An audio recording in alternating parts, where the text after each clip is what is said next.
It's Women's History Month, so to celebrate, the YouTube history community are putting together a collab on, you guessed it, women's history. The collab is called Project Her Story, and as a fully qualified woman myself, I thought I'd throw my contribution into the hat. It's a collab on female leaders from history, so this female leader who I'm going to be talking about, if you've done Anglo-Saxons at GCSE, you did do Anglo-Saxons at GCSE, you might be able to see how she weaves her way into the landscape that led to the Norman Conquest of 1066, and kind of piece things together. You should find this one particularly interesting. But even if you didn't, even if you have no idea what a GCSE is, you should still find this interesting, because we are going to be talking about Emma of Normandy. So let's set the scene. It's 990. Emma is born. She is the daughter of Richard I of Normandy, and her mother is Gunnar, who is a Dane. Emma's great-grandfather is the Viking Rollo, who is the founder of Normandy, and her great-nephew will go on to become William the Conqueror. In the year 1001, there are several Viking raids on England. Richard II, Emma's brother, is accused of harbouring these Viking raiders, and this forms part of a very tense relationship between the current English king, Athelred II, and Richard. Emma, who is probably aged around 12 in 1002, is then sent to marry Athelred, in the hope of easing these divisions. Unfortunately, it doesn't help Athelred, who is already very unpopular with his people. Emma is a Norman, and so this initially increases the divide between Athelred and his people, although Emma eventually grows on the people. As part of her ascension to English Queen, Emma also gains the name Alfhifu, which is quite confusing because it appears that every important woman at this time was called Alfhifu.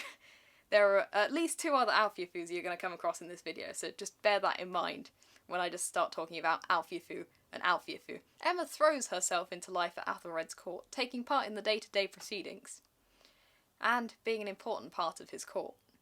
Eventually, she is rewarded with a landholding near Winchester, and she sets about establishing herself there. As the financially savvy woman she is, this proves to be a very good source of revenue for her. It's also important to note that by Athelred, Emma bears 3 children: Edward, Alfred, and Godyifu. These will become important later.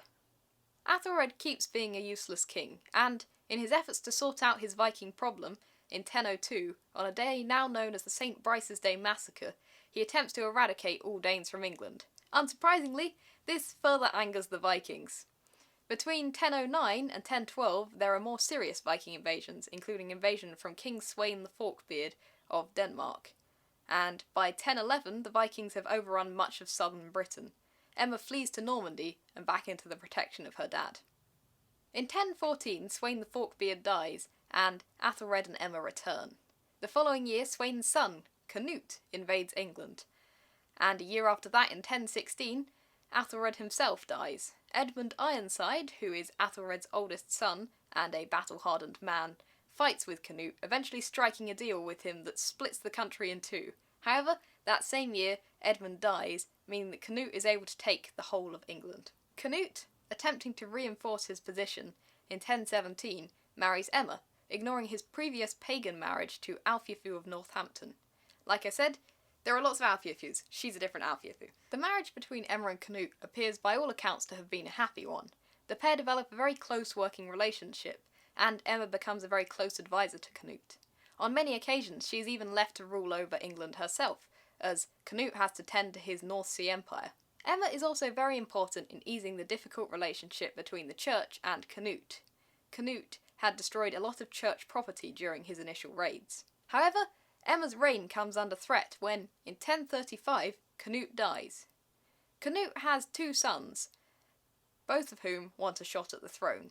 The first is Harold Harefoot, his son by Alfhifu of Northampton, and the second is Harthacnut, his son by Emma. The Grey Earls are split over the issue, so it's decided to split England in 2 again. Harold Harefoot takes the north, and Harthacnut is to get the south. However, it's important to note that Harthacnut, as he has succeeded Canute in Denmark, is currently in Denmark engaged in war with Magnus of Norway, so Emma acts as regent in southern England on his behalf. Edward and Alfred, Emma's sons by Athelred, then try to make their way to Emma. Alfred, who arrives first, is intercepted by Earl Godwin, the most powerful English earl, and he's taken to Harold Harefoot, who has him blinded so carelessly that he dies from the experience. Edward then decides to return home to Normandy. Emma is soon driven into exile by Harold Harefoot, who becomes the king of the whole of England in 1037. In 1040, Harthacnut is finally done with his war in Denmark, and he begins making arrangements with his mum Emma to launch an invasion into England. However, conveniently, Harold Harefoot soon dies, and there's no need to launch an invasion. Harthacnut is able to peacefully take the English throne, putting Emma back in power. The following year, Emma orchestrates a reconciliation between Edward and Harthacnut, and in 1042, Harthacnut dies, but this doesn't worry Emma because she knows she can now place her oldest son, Edward, onto the throne. Edward, in case you hadn't already worked this out, is the Edward we now know as Edward the Confessor. But Edward isn't so keen on his mum. He isn't too pleased with his mum, and in 1043 he moves against her, depriving her of her treasures and moving her out of her home in the castle of Winchester. Edward had many grudges against his mother. She had married his father's enemy, Canute, and seemed to have a preference for her children by Canute. Edward felt like his mother hadn't really been behind him, and was just moving to increase her own power. A rumour had also gone round that Emma supported the claim to the English throne of Magnus of Norway over that of her own son, Edward. Emma then retires and eventually dies in 1052, aged around 70. Now we've looked at Emma's story, or should I say, her story, it might be interesting to pick a couple of things out. During her power under Canute, Emma had commissioned a book called In Praise of Queen Emma, and this book spins history to try and justify her actions.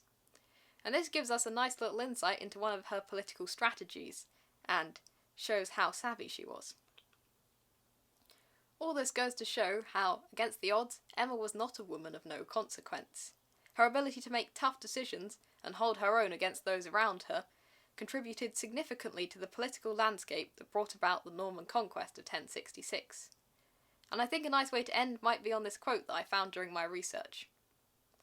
While married to Canute, Emma convinced many of her astute ability. In a time when women were not valued on their own, Emma demonstrated that she was a woman to be reckoned with. Thanks for watching. Don't forget to like, subscribe, and tell all your friends. And, most importantly, go check out the other videos in this playlist. Like I said earlier, this video is part of a collaboration between the YouTube history community for Women's History Month. And it's all about women's history. There are lots of really awesome history YouTubers doing videos about really awesome women from history, and the videos are really awesome, so I recommend you go and check them out. There is one little announcement that I don't know if you'll have seen already, because I haven't quite figured out what order things are going up in. I mean, I know this is going up on March the 20th.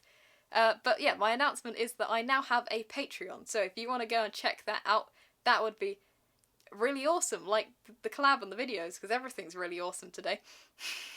So please go check that out. Yeah, thanks for watching. We're Sath, yay, holla.